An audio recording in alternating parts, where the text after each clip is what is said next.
Bonjour, chers apprenants. Je me présente, c'est Mouchefal Papis Komara, professeur d'histoire et de géographie. Je souhaite m'entretenir avec vous sur une thématique très importante ayant trait à votre programme d'histoire et de géographie en classe terminale. Bien sûr, une thématique étudiée aussi dans les autres classes, telles qu'en première ou en seconde, etc. Il s'agit de la méthodologie de la dissertation en histoire. La dissertation est un exercice formateur qui demande plusieurs exigences. Elle fait appel à la mémoire, car il y a des points qu'on doit fixer dans la tête, des points qu'on doit retenir. La dissertation fait appel aussi à un esprit de réflexion, d'analyse et de synthèse, à un esprit critique, de recul, de réserve, bien sûr, et de cogito, si vous voulez. Ces exigences sont incontournables dans l'élaboration d'une dissertation. Par ailleurs, il y a un travail de préparation au préalable. Lire qui consiste donc à lire et à relire attentivement le sujet, à relever les idées, même dans le désordre, pour ensuite les ordonner, à essayer de cerner la problématique, à relever quelques arguments phares qui doivent répondre à cette problématique. Jusque-là, ça va? On peut avancer? Vous tenez bien le fil conducteur? La dissertation en histoire comprend trois parties: l'introduction, le développement et la conclusion. L'introduction est la première impression donnée au correcteur. Elle doit être soigneusement rédigée. D'abord dans un brouillon, puis au propre. C'est la première impression parce que à partir de l'introduction, le correcteur peut savoir si vous êtes sur la bonne voie ou pas. S'il doit passer à côté ou pas, on peut le détecter à partir de cette première impression donnée au correcteur qui est l'introduction. L'introduction comprend trois rubriques. La première consiste à amener à présenter le sujet en partant du général au particulier, c'est le système d'atténuateur. À définir les concepts, les mots-clés, à délimiter le sujet dans le temps et dans l'espace. Cette dernière phase, ce dernier point est aimé et apprécié par beaucoup de professeurs d'histoire. La délimitation du sujet dans le temps et dans l'espace. Il ne faut pas l'oublier. La deuxième rubrique consiste à problématiser. Il faut problématiser, chers élèves. La problématique, c'est la colonne vertébrale. C'est le fil conducteur de votre travail. On peut la faire sous forme de questionnement, sous forme de questions, d'interrogation pertinentes qui collent bien sûr avec le sujet. Après la problématique vient le plan. Il faut l'annoncer.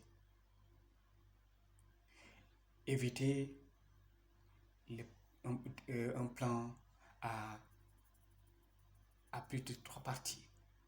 Non, il faut l'éviter. 2 parties, maximum 3, suffisent largement. Pour le développement.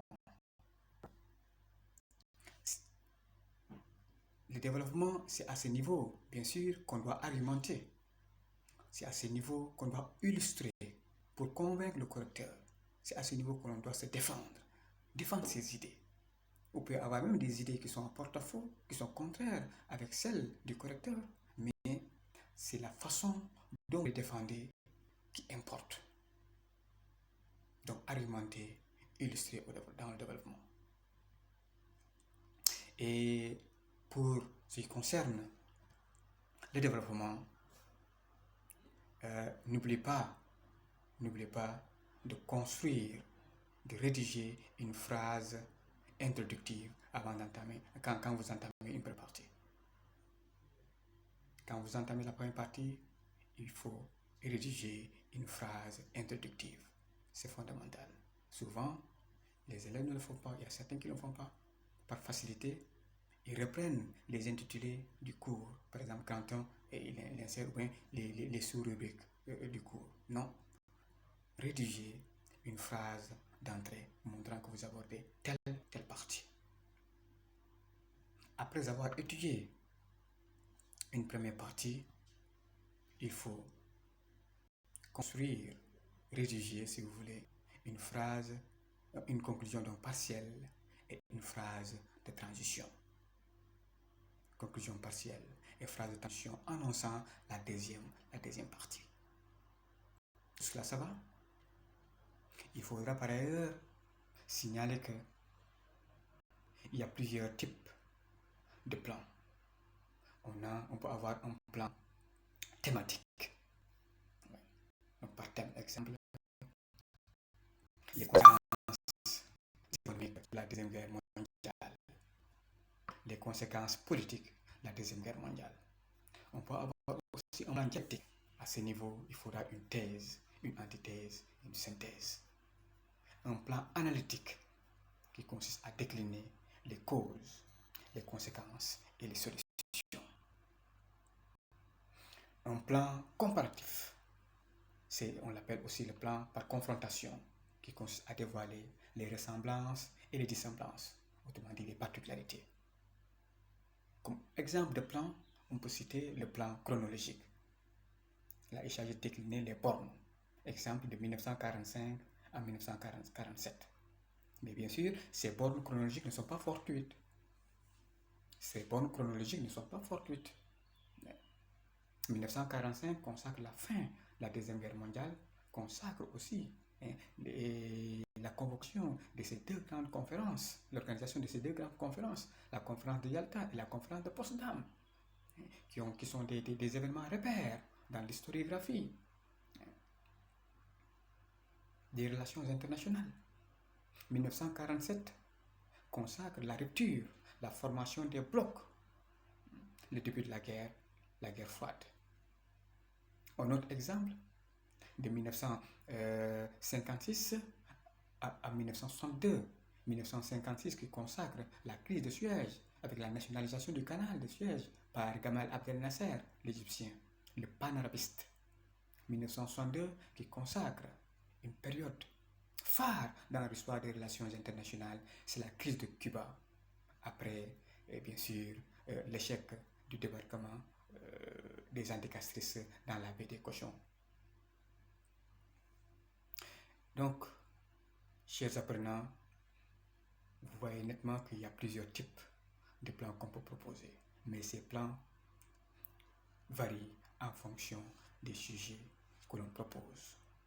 Donc, il faudra beaucoup faire attention, surtout encore pour ce qui concerne le plan comparatif, qui consiste à dévoiler les ressemblances et les dissemblances. Il y a certains qui proposent une étude juxtaposée. Tel n'est pas le cas. Une étude juxtaposée est différente d'une étude comparative.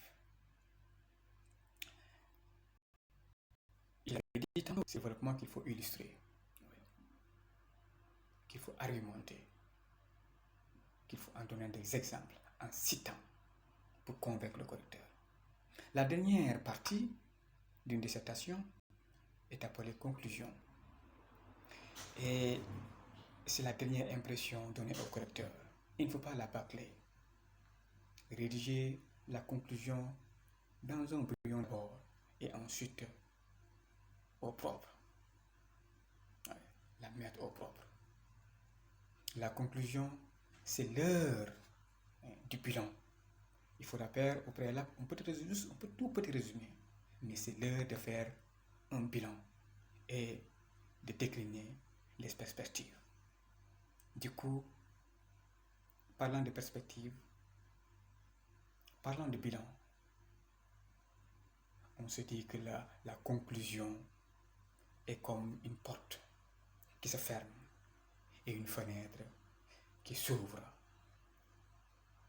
Si là je vous renvoie à vos cours Si vous lisez, si vous relisez attentivement les conclusions qu'on vous propose, vous verrez qu'on annonce la leçon suivante.